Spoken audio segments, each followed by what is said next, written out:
Shalom, Brachat Vayakhel. Et aujourd'hui dans le cours, on ne va pas parler de choses, de grands secrets qui se cachent dans la paracha, mais de quelque chose de bien précis, la didactique dans la paracha. Alors la didactique, c'est quelque chose qu'on trouve dans la Torah partout. Et peut-être les exemples les plus frappants, c'est tous les exemples qui sont rapportés par nos sages, lorsqu'ils nous font remarquer que chaque fois qu'il y a marqué Hazé, Hazot, Zot, celui-ci, celui-là, il s'agit de passages dans lesquels Akadosh Baruch Hu, en expliquant des choses à Moshe Rabbeinu, Akadosh Baruch Hu, parallèlement, montrait à Moshe Rabbeinu ce dont il parlait. Par exemple, lorsque dans Parashat Shmini, on nous dit Zot Achaya Asher Tochelu, voici la bête que vous mangerez. Alors on parle de celle que l'on peut manger, celle que l'on ne peut pas manger. Bon, Moshe Rabbeinu ne connaissait peut-être pas nécessairement tous les animaux, alors Akadosh Baruch Hu lui montrait. Voilà, il prenait le lapin par une oreille, et puis, alors tu vois, ça, on ne peut pas manger. Et ça, on peut manger. Donc, Zot, celui-ci, ça nous fait comprendre qu'il y avait aussi quelque chose qui était représenté, qui était montré à Moshe Rabbeinu. On a la même chose avec Achodesh Hazeh Lachem dans Parashat Bo, lorsque Akadosh Baruch Hu dit ce mois sera pour vous le premier mois. Alors ce mois Akadosh Baruch Hu a montré quelque chose, ce qu'il a montré, nous disent nos sages, c'est la lune telle qu'elle est lorsque l'on peut commencer à proclamer le mois comme étant un nouveau mois. Ou Vezeh Maaseh HaMenorah. Alors voici la façon dont la menorah sera faite, là aussi. Alors si on lit la description de la menorah dans la Torah, c'est pas évident de comprendre. Et Vezeh Maaseh HaMenorah, voici la façon de faire la menorah. Akadosh Baruch Hu a montré à Moshe Rabbeinu aussi la menorah, pour qu'il comprenne exactement de quoi il s'agissait. Et la même chose pour Zeitenu, c'est ce qu'ils devront donner les Bnei Israël pour être achetés.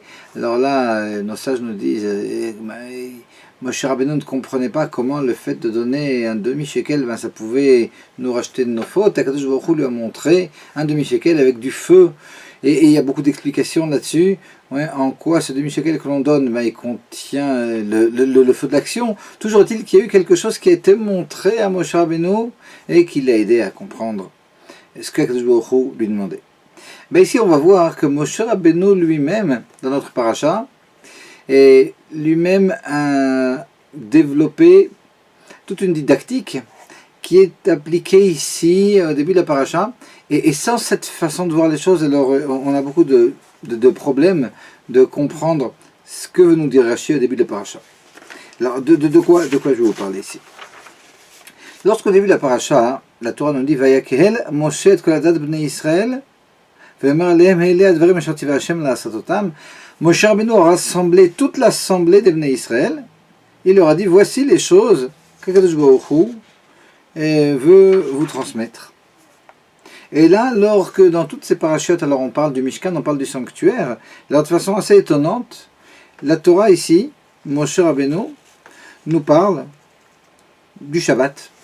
Alors ça commence par Sheshet Yamim Te'aseh Melacha, pendant 6 jours votre travail sera fait. Uvayom Hashvi'i Lachem Kodesh, le 7e jour sera saint. Shabbaton Lachem, ce sera le Shabbat des Shabbats, quelque chose de très important. Kol ha'osev melacha yumat, alors quiconque fera un travail le Shabbat sera tué. Lo tevaru esh bechol mezotechem b'yom ha'Shabbat, alors après on a l'interdiction d'allumer du feu le Shabbat. Ve'emar Moshe kol adat bnei Yisrael lemor zeh hadavar asher tivah Hashem lemor, puis après, alors à nouveau un verset dans lequel on nous dit que Moshe Rabbeinu proclame à toute l'assemblée des bnei Israël ce qu'Akadosh Baruch Hu lui a demandé de transmettre. Donc c'est assez étonnant parce qu'on avait déjà un verset qui ressemblait tout au début de la paracha. Et ici maintenant, alors c'est pas de Shabbat dont on va parler, mais c'est du Mishkan, c'est du sanctuaire. Et énormément ici de détails sur le sanctuaire, sur tout ce dont on a besoin pour le sanctuaire, et puis pourquoi on a besoin de ces choses-là, quels sont les différents ustensiles qu'il y aura, qu'il faudra faire. Toutes ces choses-là maintenant vont être détaillées par Moshe Rabbeinu. Et alors le rapport entre ces deux sujets, le Shabbat et puis après le Mishkan, alors nous dit Rashi Je reviens maintenant au deuxième passage, au deuxième verset. Lorsque la Torah nous disait Shechet Yamim Te'aseh Melacha, pendant 6 jours, votre travail sera fait, nous dit Rashi Shechet Yamim, pendant 6 jours, Egdim Lehem Azarat Shabbat Litzui Melechat Mishkan. Alors a priori, je vais traduire, Akadosh Baruch Hu, Dieu qui leur donne la Torah, a fait précéder les prescriptions du Shabbat aux prescriptions du sanctuaire. On voit que Moshe Rabbeinu leur parle d'abord du Shabbat, et puis après, il parle du sanctuaire. La Torah nous parle d'abord du Shabbat, et après on nous parle du sanctuaire. Alors pourquoi d'abord Shabbat, après le sanctuaire? L'Omar Sheino Dochet Shabbat, pour que l'on apprenne que le sanctuaire ne repousse pas le Shabbat, c'est-à-dire que la construction du sanctuaire ne pourra pas être repoussée, ne pourra pas repousser les interdictions de Shabbat, c'est-à-dire que finalement le Shabbat, on ne pourra pas construire le sanctuaire. Ouais. Et qu'est-ce qu'on a appris d'ici, a priori? On a appris en passant chez Rashi que lorsque l'on a 2 sujets qui sont juxtaposés, le premier est plus important que le second, et c'est pour ça que qu'on précède ici le Shabbat au Mishkan, pour que l'on apprenne que le Shabbat est plus important que le Mishkan, c'est-à-dire que la construction du Mishkan, du sanctuaire, ne repoussera pas le Shabbat. C'est a priori ce que veut nous dire Rashi. Mais si c'est ce que veut nous dire Rashi, cette chose-là, elle contredit toutes sortes d'autres endroits. On va prendre 2 exemples, où l'on voit qu'on a des sujets qui sont juxtaposés, on a un sujet, un second sujet, et puis le premier, on va voir qu'il est justement moins important que le second.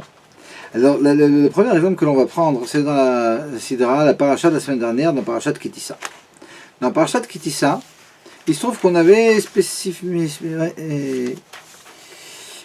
on avait exactement ces 2 mêmes sujets, le sujet du Mishkan et le sujet de Shabbat.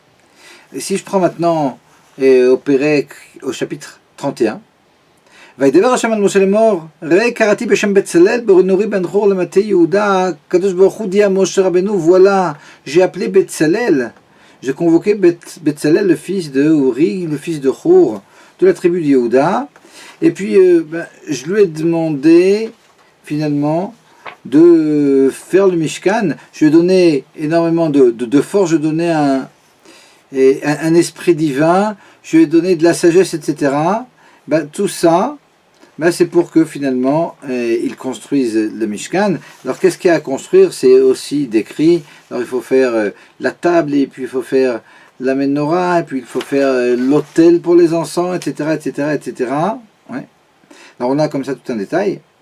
Et puis après, ויאמר השם אל משה לאמור, הקדוש ברוך הוא dit à Moshe, ואתה דבר על בני ישראל לאמור, אך את שבתותי תשמרו, כי אותי ביני וביניכם לדורותיכם.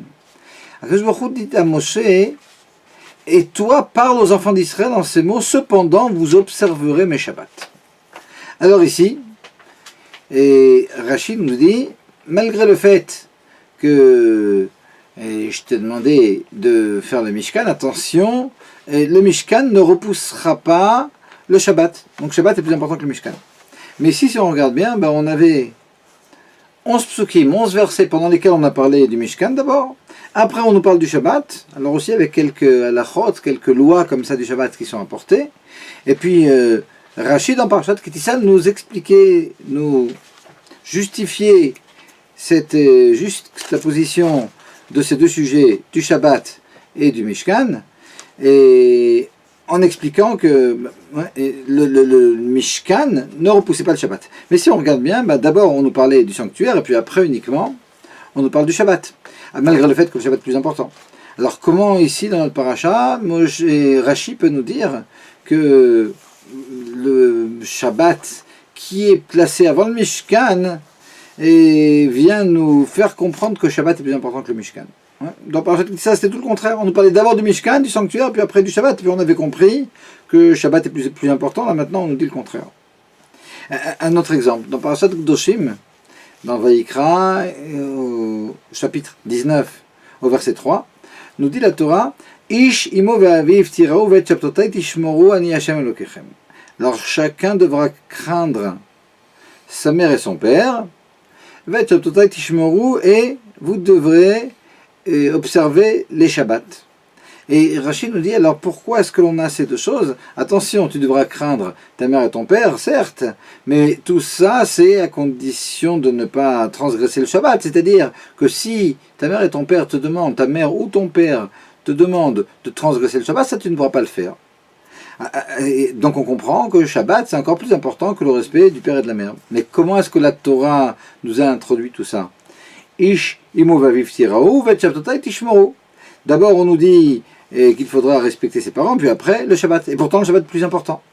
Donc on ne comprend pas ici ce que nous dit Rashi quand il nous dit que le plus important c'est le premier. Donc ici, vu qu'on nous parle de Shabbat, dans notre parasha, dans Parashat Vayakhel, on nous parle d'abord du Shabbat et après du Mishkan, du sanctuaire. C'est pour nous faire comprendre que le Shabbat est plus important que le sanctuaire. Ben ici on a pris deux exemples où Dafka, précisément, la chose qui était, la seconde était celle qui était plus importante. Alors ce qui est intéressant, c'est que dans Parashat Kitissa, il s'agit justement du Shabbat et du sanctuaire aussi. Hein, et on nous apprend là-bas que le Shabbat est plus important que le sanctuaire, alors qu'on nous parle d'abord du sanctuaire et après du Shabbat. Par rapport au Shabbat, et puis au respect des parents, à la crainte des parents, dans Parashat Kedoshim, ben là aussi on nous dit, attention, le Shabbat est plus important que le respect des parents, que la crainte des parents.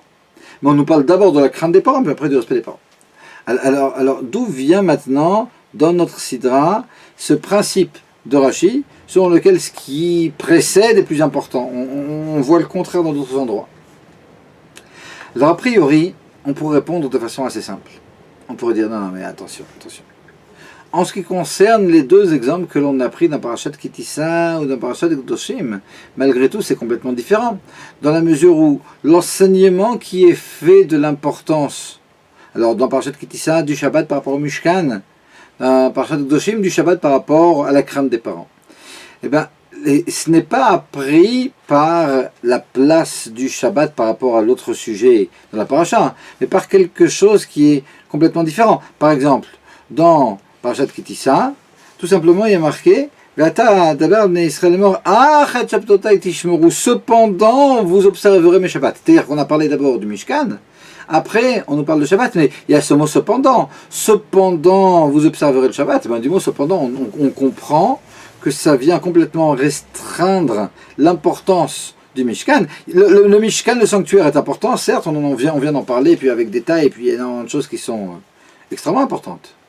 Mais cependant, vous garderez mes Shabbatot. Ce mot cependant, c'est de lui qu'on a appris finalement l'importance du Shabbat.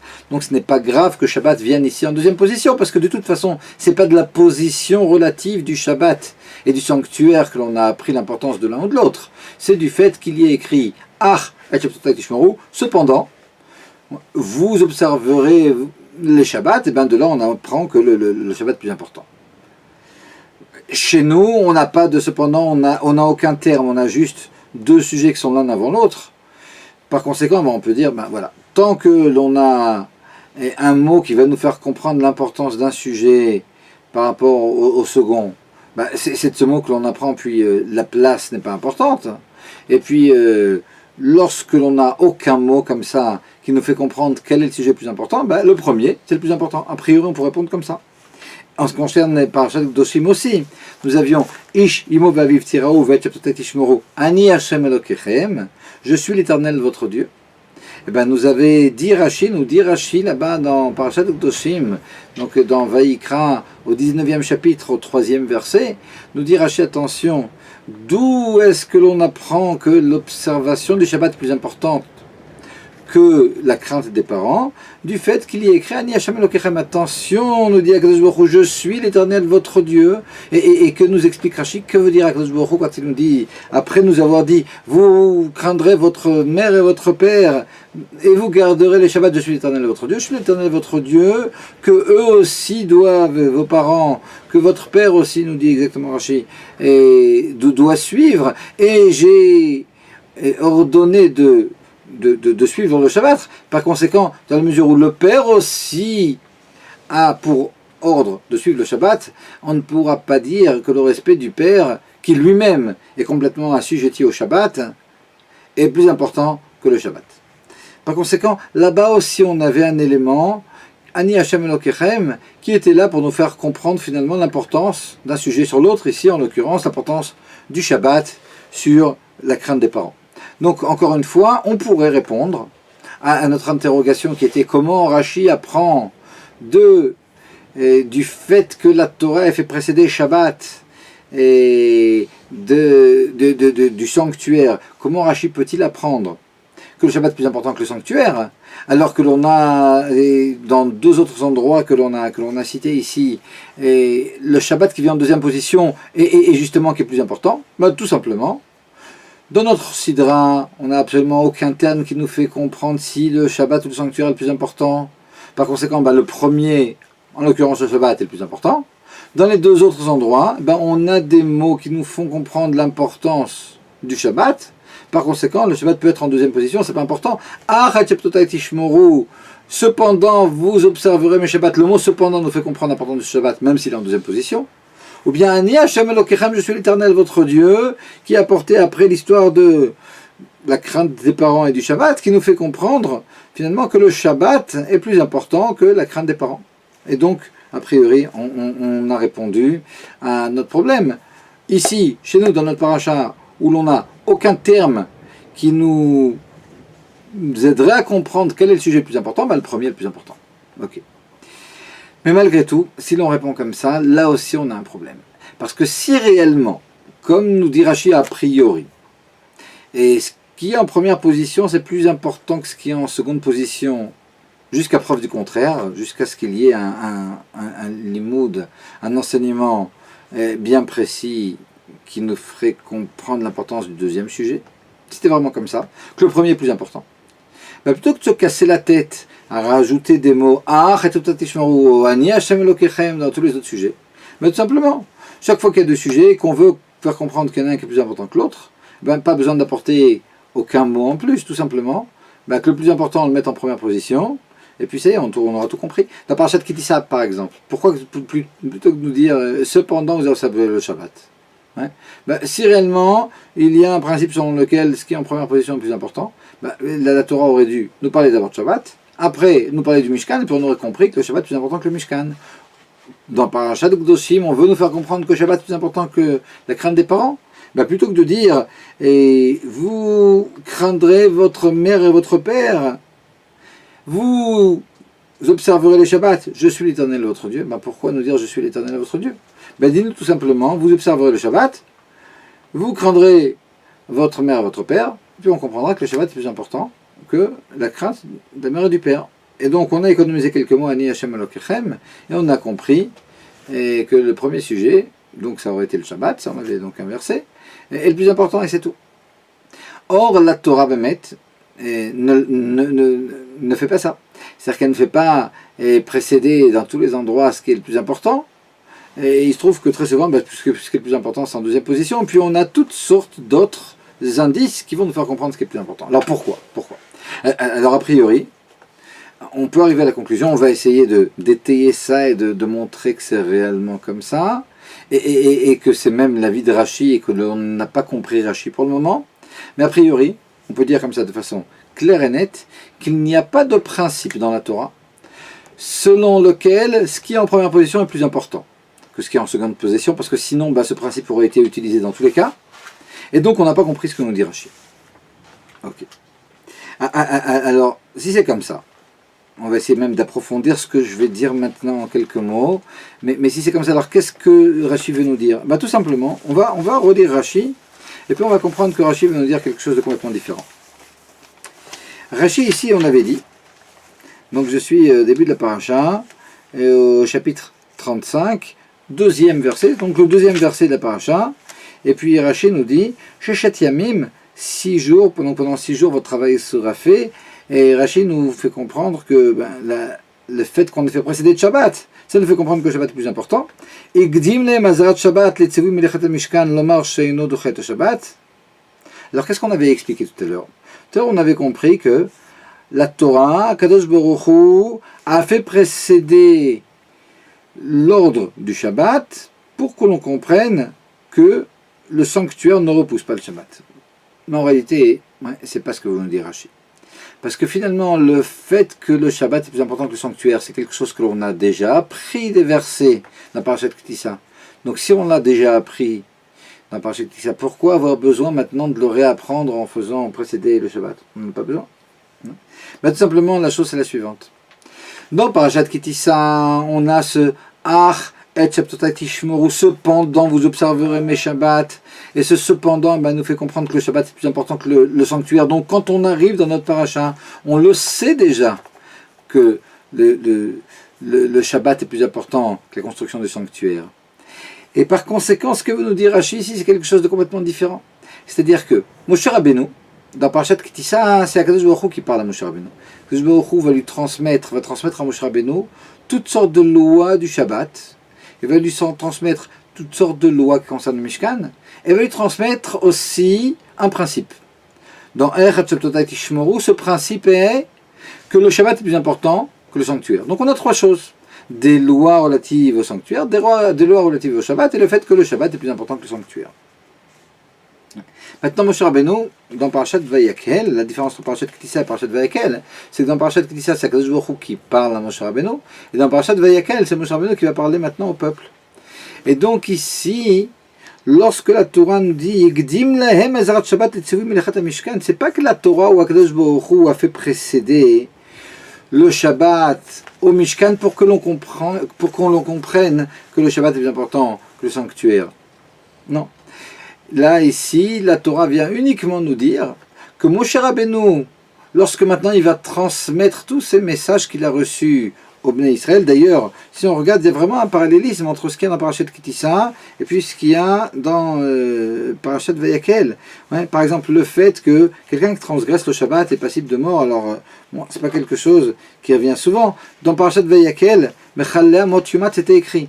Ouais, quiconque, dans Parashat Ki Tisa, et quiconque va transgresser le Shabbat sera passible de mort. Là, c'était écrit, si vous voulez voir comme ça, Parashat Ki Tisa, c'était donc au chapitre 31, au verset 14, Ushmartem ta Shabbat ki kodesh ilachem mechalea mot yumat, quiconque, donc vous garderez le Shabbat parce que c'est un jour saint, et quiconque va transgresser le Shabbat sera passible de mort. Ouais. Alors bon, on reviendra comme ça à l'occasion, et si c'est pas si facile, ouais, de tuer quelqu'un qui transgresse le Shabbat. Il s'agissait de personnes qui étaient tout à fait conscientes de ce qu'était le Shabbat, à qui on avait dit attention, tu sais que lorsque tu transgresses le Shabbat, tu es passible de mort. Et puis ces personnes-là disaient oui, je sais, et malgré tout, je suis intéressé à transgresser le Shabbat. Et alors là, ils étaient lapidés, mais c'était quelque chose qui était extrêmement rare quand on lapide quelqu'un finalement, parce qu'il fallait remplir toutes ces conditions. Toujours est-il, on a cette information comme ça qui était dans Parashat Ki Tisa, qui était une des informations qui devait être transmise par Moshe Rabbeinu au Bnei Israël. Et cette chose-là, on la retrouve dans notre paracha. C'est-à-dire que dans les quelques lois du Shabbat que l'on a ici, en dehors du fait qu'on a appris que c'est interdit, par exemple, d'allumer le feu, on nous a appris aussi que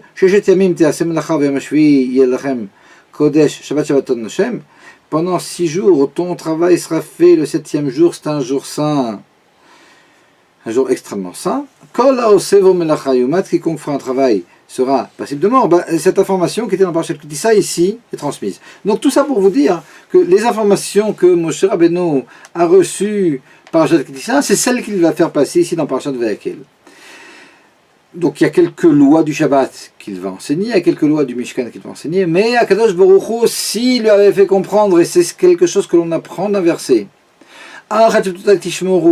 que cependant vous observerez mes Shabbats, et on avait compris de là que le Shabbat était plus important que le Mishkan. Lorsque maintenant Moshe Rabbeinu devra faire passer ce message au Bnei Israël, il se dit attends, je pourrais leur dire ça comme ça, ouais, et de façon assez terne, et leur dire quelles sont les lois du Mishkan, leur dire quelles sont les nouvelles lois du Shabbat que l'on ne connaissait pas jusqu'à maintenant, puis après leur dire attention, le Shabbat est plus important que le Mishkan. Mais Moshe Rabbeinu veut rendre la chose vivante, et par conséquent, ici au début de son sermon finalement, parce qu'il va rassembler ici tous les Bnei Israël pour leur parler, il se dit, vu que je dois faire passer le message que le Shabbat c'est encore plus important que le Mishkan, je vais te parler d'abord du Shabbat, et c'est ce qui se passe ici. Et donc ce que veut nous dire Rashi, c'est pas que l'on apprenne, c'est pas que l'on a un nouveau principe selon lequel ce qui est en première position est plus important que ce qui est en seconde position. Il n'y a pas de principe comme ça dans la Torah. Ouais. Tout simplement, il vient nous expliquer, Rashi, pourquoi est-ce que... Donc, finalement, si au niveau logique, j'explique la chose. Alors, c'est pas comme on avait pensé, que l'on a une certaine chose qui est écrite dans la Torah, ici un certain ordre, et à partir de là, on apprend une halakha qui est le Shabbat est plus important que le Mishkan. Non, c'est pas ça. Mais c'est tout le contraire. C'est que le fait que le Shabbat est plus important que le Mishkan, c'est quelque chose que l'on sait déjà quand on arrive dans notre paracha, on l'a appris dans Parashat Kitissa, d'un autre principe, le fait qu'il est écrit cependant là-bas. Et quand on arrive dans notre paracha, on sait déjà cette chose-là. Et ce que nous dit Rashi, c'est pourquoi est-ce que Moshe Rabbeinu, au niveau didactique, il a parlé d'abord du Shabbat. Hein? Donc on explique finalement Moshe Rabbeinu ici, tout simplement parce que il veut bien leur faire comprendre que le Shabbat est plus important, donc il leur parle de ça.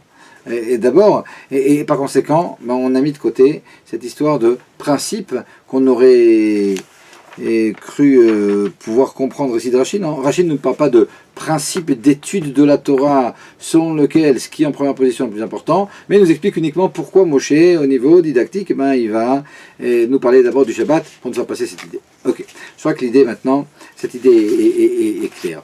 Malgré tout, il nous reste quand même deux petites questions. La première question, c'est pourquoi est-ce que ça nous viendrait à l'idée de penser que le Mishkan c'est plus important que le Shabbat? Pourquoi c'était tellement important de dire que le Shabbat est plus important que le Mishkan? Qui aurait pu penser, et pourquoi, que construire le Mishkan c'est quelque chose qui était plus important que le Shabbat, au point où Moshe Rabbeinu a besoin comme ça de nous parler d'abord du Shabbat, etc. Je veux dire, quel est le problème? Quelle est la Hava Amina? Quelle est cette idée qui aurait pu nous monter à la tête selon laquelle le sanctuaire est plus important que le Shabbat, au point où on aurait pu penser peut-être que la construction du sanctuaire repousserait le Shabbat. Ouais. D'où cette idée. Et la deuxième chose, c'est que si réellement, comme on comprend ici, le Shabbat est plus important que le Mishkan, alors pourquoi Akadosh Baruch Hu aussi n'a pas fait comme Moshe Rabbeinu dans notre paracha, et dans Parashat Kitissa, pourquoi il n'a pas fait précéder tout simplement les ordres du Shabbat aux ordres du Mishkan? Ouais, c'est aussi une question qui se pose. Pour répondre à cette question, on va revenir comme ça à Parashat Kitissa. On va voir un Rashi qui était un peu étrange et qu'on va essayer de comprendre. Lorsque dans Parashat Kitissa, la Torah, au début du 31e chapitre, vient de nous parler du sanctuaire, et puis maintenant elle va nous parler de Shabbat. Alors il y a un verset, le verset 13, que je voudrais analyser avec vous, avec Rashi, avec le commentaire de Rashi. Nous dit Akadosh Baruch Hu à Moshe Rabbeinu, Ve'ata daber al bnei Israël lemor chatiptotai tishmoru. Et toi, alors attention, parle aux bnei Israël, aux enfants d'Israël, et dis-leur, attention cependant, il faudra que vous observiez mes Shabbatot. Ok, c'est ce que nous dit le verset. Rachid nous dit deux choses a priori qui reviennent sur elles-mêmes. Ve'ata daber al bnei Israël, et toi tu parleras aux bnei Israël, nous explique Rashi, Ve'ata et toi, Afalpi shefkadticha letzavotam al-melechat amishkan, malgré le fait que je t'ai donné comme responsabilité de leur ordonner de construire le sanctuaire, attention, ne commence pas à penser qu'on peut repousser le Shabbat pour faire ce travail. Alors là, on ne comprend pas. Quel rapport maintenant entre le fait que Kadosh Baruch Hu ait dit à Moshe Rabbeinu, il est donné comme responsabilité à Moshe Rabbeinu d'ordonner au Bnei Israël la construction du Mishkan? Pourquoi est-ce que on aurait pu penser que Moshe Rabbeinu arriverait à la conclusion qu'il est possible de dénigrer un petit peu le Shabbat et puis de faire précéder finalement le sanctuaire au Shabbat? On ne comprend pas vraiment ce que vous nous dites, Rashi. Mais ce qui est encore moins compréhensible, c'est que juste après, Rashi revient un peu sur cette idée, comme ça une deuxième fois. Cependant, vous observerez mes Shabbats, nous dit Rashi, malgré le fait que vous serez très habile et puis vous ferez les choses, la construction du Mishkan, vous les ferez avec rapidité, Shabbat, altidachem ipanecha, avec zèle, avec habileté et avec empressement. Shabbat, altidachem ipanecha, malgré tout, vous ne repousserez pas le Shabbat. Et nous explique Rashi, d'où on apprend ça, du verset. Kol akin verakin meutin, quand il y a marqué cependant, ça vient diminuer l'importance de ce qu'il y avait écrit avant, les Ma'et Shabbat Melechat Mishkan, pour diminuer le Shabbat du sanctuaire, c'est-à-dire, pour que l'on comprenne que l'importance du sanctuaire, elle est un petit peu diminuée par Shabbat. Shabbat, il n'y a pas de construction du sanctuaire. Mais ici, donc, si l'on revient sur Rashi, le Rashi ici, il nous dit deux fois la même chose. Ouais. À deux reprises ici, il nous dit que Shabbat, c'est moins important que le sanctuaire. Alors, si on regarde bien, une fois ça a été dit par rapport à Moshe Rabbeinu, une fois ça a été dit par rapport au Bnei Israël. Une fois ça a été appris du mot Ve'ata daber Bnei Israël, et toi tu parleras au Bnei Israël. Le mot est toi. Ouais. En général, quand il parle à Moshe Rabbeinu, il lui dit Daber Bnei Israël, parle aux enfants d'Israël. Et toi tu parleras aux enfants d'Israël, c'est un mot qui est en trop, à partir duquel Rashi comprend qu'il y a cette idée de Shabbat qui est plus important que le Mishkan, on va voir comment. Et après, dans la deuxième partie du verset, du mot on apprend aussi la même idée. Alors, on va regarder de façon encore plus précise dans les mots, et puis on va comprendre ici ce que Baruch Hu veut dire à Moshe Rabbeinu, ce que Baruch Hu veut dire à Moshe Rabbeinu par rapport au Bnei Israël. Ve'ata daber al Bnei Israël, et toi tu parleras au Bnei Israël, nous dit Rashi, Ve'ata malgré le fait que je t'ai donné comme responsabilité de leur ordonner la construction du Mishkan, attention, ne repousse pas le Shabbat. Alors on s'était demandé, mais pourquoi il repousserait le Shabbat? Quel rapport? On va expliquer ça. Mais toujours est-il qu'on comprend qu'Akadosh Baruch Hu maintenant parle à Moshe Rabbeinu, toi, dit Akadosh Baruch Hu à Moshe Rabbeinu, et tu as une bonne raison de penser que le Mishkan, le sanctuaire, c'est plus important que Shabbat, et ne fais pas cette erreur. Et après, malgré le fait que vous serez empressés à faire, à construire le Mishkan, ne repoussez pas le Shabbat, Pourquoi cet empressement? Je veux dire, pourquoi l'empressement? D'accord, l'empressement, les Bnei Israël ils sont empressés à faire le mitzvot. Mais pourquoi est-ce que l'on aurait pu penser que l'empressement des Bnei Israël à faire le Mishkan il soit tellement grand qu'il repousse le Shabbat? Je veux dire, qu'est-ce que Rashi veut nous dire ici dans tout ça? Pour comprendre, il faut savoir. Dans Rashi, dans plusieurs endroits, on avait parlé une fois, et par rapport à Parashat Trouma, de plusieurs avis par rapport quant au sujet de savoir et quand est-ce qu'Akadosh Baruch Hu a demandé au Bnei Israël de construire le Mishkan. Est-ce que c'était juste après Matan Torah? Est-ce que c'était après avoir pardonné au Bnei Israël de la faute du Vaudor, c'est-à-dire après Yom Kippour de la deuxième année? Il y a plusieurs façons de voir. En tout cas, ce qu'on va voir ici, c'est qu'en ce qui concerne Rashi, d'après Rashi, l'ordre du Mishkan, et c'est quelque chose que l'on peut voir à plusieurs reprises, et dans Parashat Kitissa, et dans Parashat Pekudei aussi. Mais Rashi pense qu'Akadosh Baruch Hu a ordonné aux enfants d'Israël de construire le Mishkan, et même à Moshe Rabbeinu de construire le Mishkan, uniquement après Kippour de la deuxième année. Alors, un des endroits comme ça on peut voir ça, c'est dans Parashat Kitissa, au chapitre 33, au verset 11, c'est l'article Idvarecha ou Masarlo Luchot Achonot. Akadosh Baruch Hu, donc, le jour de Yom Kippour, dit à Moshe Rabbeinu, ça y est maintenant, je pardonne au Bnei Israël. Il lui a donné les deuxièmes tables de la loi. Veyarad, veitril et tzavotoal melechat mishkan, et Moshe Rabbeinu donc est descendu sur terre avec les tables de la loi, et Akadosh Baruch Hu a commencé maintenant à l'ordonner de construire le Mishkan. Donc on voit que même Moshe Rabbeinu n'a reçu cet ordre qu'après Yom Kippour de la deuxième année.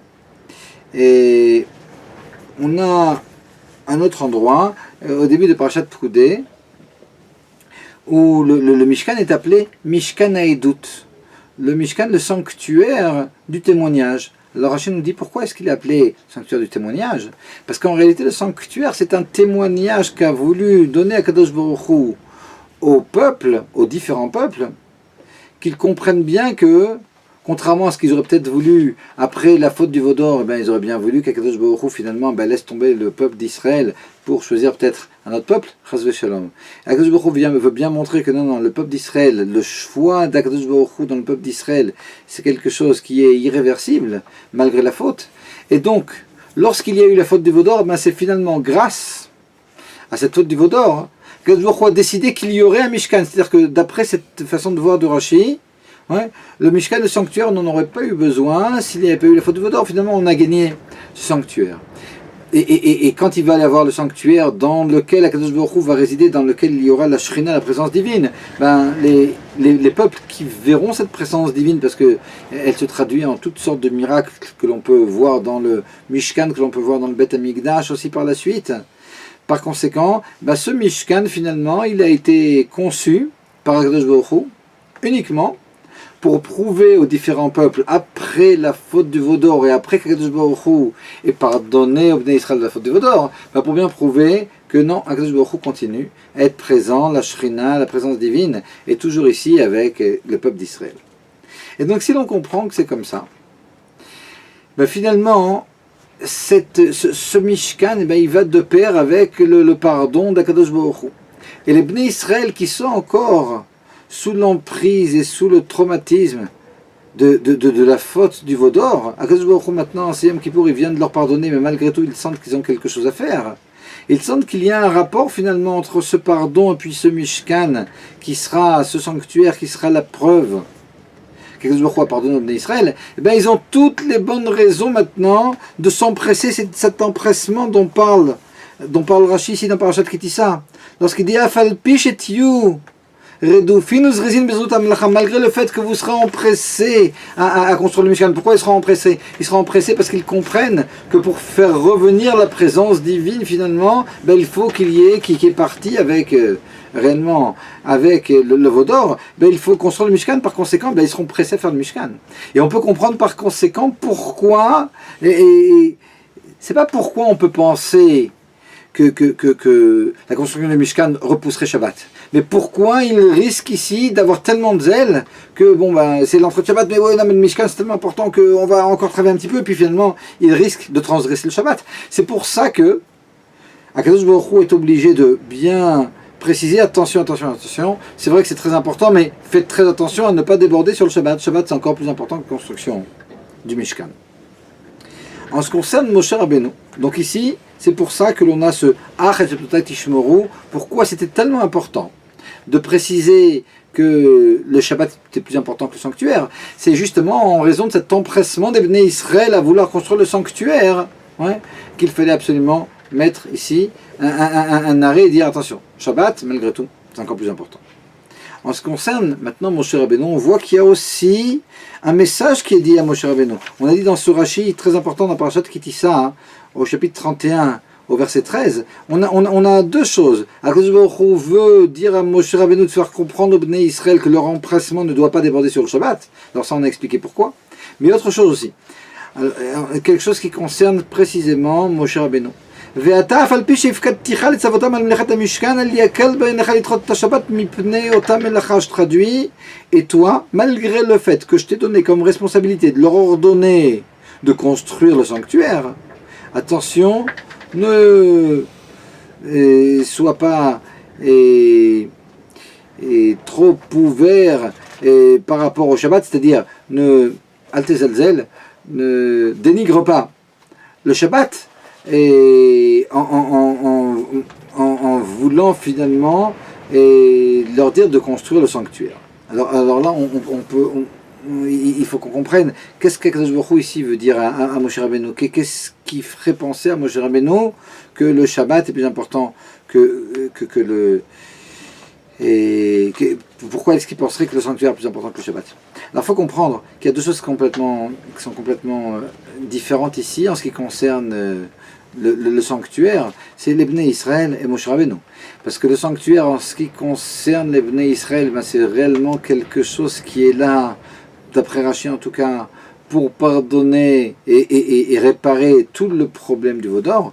Mais ce Vaudor, s'il y en a un qui est vraiment complètement indépendant de ce Vaudor et qui n'a absolument rien à voir avec ça, en dehors de Yoshua aussi, on peut dire, mais donc c'est par excellence Moshe Rabbeinu, qui était vraiment pas présent, et puis qui au contraire est celui qui a réparé toute cette histoire du Vaudor, qui a détruit le Vaudor, etc. Donc Moshe Rabbeinu ici, évidemment, il n'est pas concerné. Mais qu'est-ce qui concerne, Moshe Rabbeinu? Moshe Rabbeinu, on va voir qu'il aurait pu penser que le sanctuaire, la construction du sanctuaire est plus importante que le Shabbat. Et pourquoi? Alors pour ça, il faut qu'on rappelle une Gemara. La Gemara dans Maseret Yerovin, la page 54, elle nous dit exactement comment est-ce que Moshe Rabbeinu il enseignait la Torah lorsque les Bnei Israël étaient dans le désert. Là, elle nous dit, après qu'Akadosh Baruch Hu ait enseigné les différents enseignements à Moshe Rabbeinu, c'est-à-dire que pendant ces 40 ans, Akadosh Baruch Hu se dévoilait dans le Ohel Moed. On a déjà parlé du Ohel Moed, cette tente d'assignation, c'est comme ça qu'on traduit, cette tente du temps, on avait expliqué. Et dans cette tente, Akadosh Baruch Hu va se dévoiler à Moshe Rabbeinu, puis comme ça, pendant 40 ans, il va lui enseigner la Torah. Et puis Moshe Rabbeinu, après, il va faire entrer Aaron, il va lui enseigner la Torah. Et après, Aaron restera à côté de Moshe Rabbeinu, rentreront Elazar et Itamar, les deux fils d'Aaron, et Moshe Rabbeinu, à nouveau, réexplique la Torah. Et puis après, Elazar et Itamar restent avec Aaron dans la tente, et Moshe Rabbeinu fait rentrer les anciens, et maintenant il va enseigner encore une troisième fois ce que Akadosh Baruch Hu vient de lui expliquer. Et après les anciens restent ici avec Elazar et Itamar et avec Aaron, et Akadosh Baruch Hu fait maintenant venir tout le peuple, et devant tout le peuple, il va expliquer ce que Akadosh Baruch Hu vient de lui expliquer. Et donc pour le moment, Moshe Rabbeinu il a entendu 4 fois. Lorsque Moshe Rabbeinu, Aaron a entendu 4 fois, lorsque Moshe Rabbeinu lui a expliqué, lorsque Moshe Rabbeinu a expliqué à Elazar et Itamar, lorsque Moshe Rabbeinu a expliqué aux anciens, lorsqu'il a expliqué à tout le peuple. Elazar et Itamar ont entendu 3 fois les enseignements, les anciens ont entendu 2 fois les enseignements, le peuple d'Israël a entendu 1 fois les enseignements de Moshe Rabbeinu. Moshe Rabbeinu maintenant va se mettre de côté, il va sortir, a priori, de la tente, et maintenant c'est Aaron qui va présider et qui va enseigner. Alors Aaron va maintenant enseigner à Elazar et Itamar. Et après il enseigne à nouveau et aux anciens. Et puis après, il va enseigner à nouveau à tout le peuple d'Israël. Et par conséquent, Elazar et Itamar, ils auront entendu 3 fois de Moshe Rabbeinu, 1 fois de Aaron. Donc ils ont entendu 4 fois. Et maintenant, Elazar et Itamar vont présider le cours. Aaron, qui a entendu 4 fois, qui a enseigné, comme Moshe Rabbeinu a entendu d'Akadosh Baruch Hu, et enseigné 4 fois. Et Aaron, non, c'est un peu différent. Mais Aaron, maintenant, il a finalement entendu 4 fois de Moshe Rabbeinu, il a enseigné, et puis il parle. Et maintenant, c'est Elazar et Itamar, qui ont finalement entendu uniquement 3 fois de Moshe Rabbeinu et 1 fois de Aaron, donc ils ont entendu aussi comme leur père Aaron 4 fois, et c'est maintenant eux qui vont enseigner. Et donc ils vont enseigner d'abord aux anciens, et puis ils vont enseigner une 2e fois à tous les Bnei Israël. Et par conséquent, les anciens, ils auront entendu 4 fois. Ils ont entendu 2 fois de Moshe Rabbeinu, 1 fois de Aaron, et 1 fois de Elazar et Itamar. Finalement, tout le monde a entendu 4 fois. Et tout le monde va partir maintenant, c'est-à-dire Moshe Rabbeinu est parti, Aaron est parti, Elazar et Itamar vont partir. Maintenant, il va rester juste les anciens qui vont enseigner à tous les Bnei Israël. Et donc, tout le monde aura entendu 4 fois. D'ailleurs, c'est de là qu'on apprend ce que nous dit la Gemara, qu'il faut toutes les choses que l'on étudie dans la Torah, le Maharal rapporte ça à plusieurs reprises, il faut les apprendre 4 fois pour en être imprégné. Alors on voit que Aaron a entendu 4 fois de Moshe Rabbeinu, et Elazar et Itamar ont entendu aussi 4 fois, 3 fois de Moshe Rabbeinu, 1 fois de Aaron. Et les anciens ont entendu aussi 4 fois, 2 fois de Moshe Rabbeinu, 1 fois de Aaron, 1 fois de Elazar et Itamar.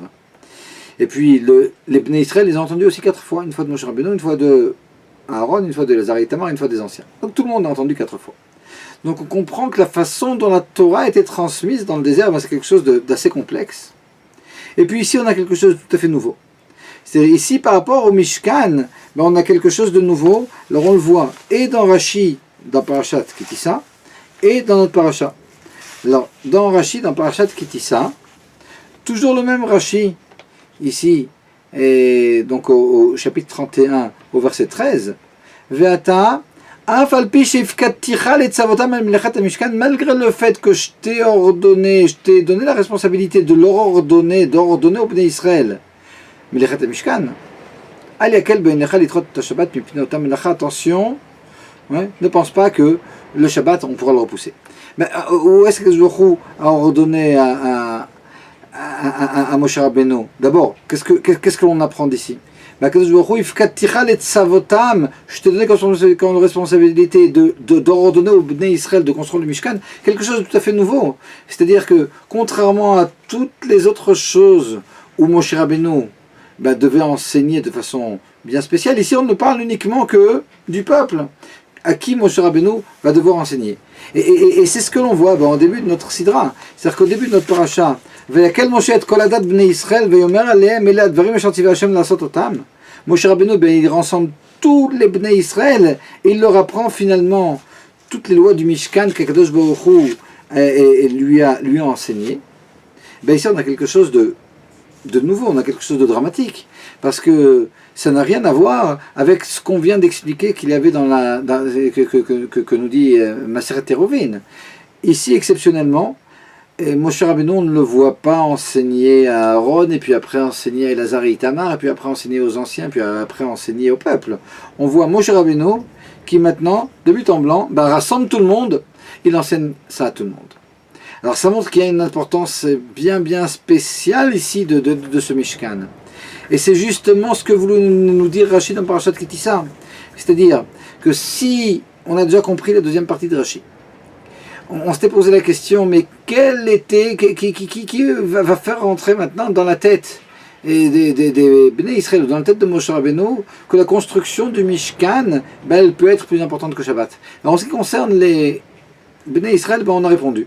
Et non, c'est pas que quelqu'un va maintenant penser que le Mishkan est plus important que le Shabbat.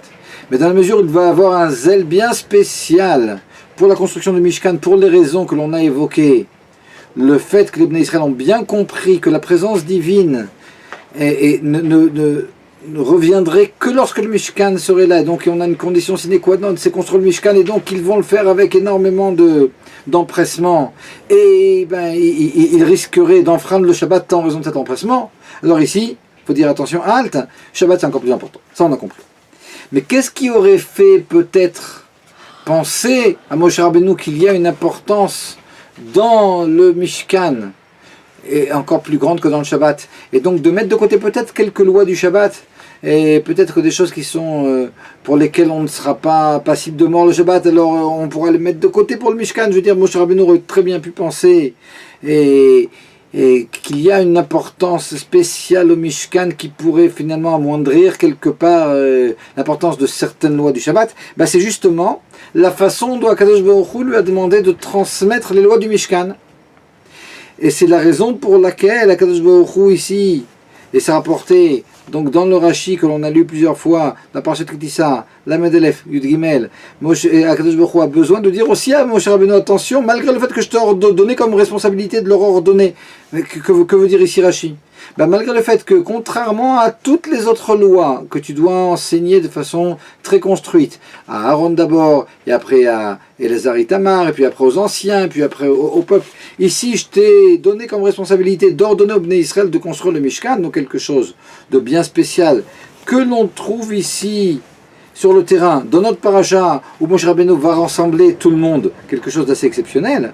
Malgré tout ça, ne pense pas que cette importance que l'on donne au Mishkan, qui justifie que tu rassembles tout le monde ensemble, etc., et elle pourrait laisser penser que le Shabbat est plus important. Non, ne te trompe pas, le Shabbat, malgré tout, est plus important que le Mishkan.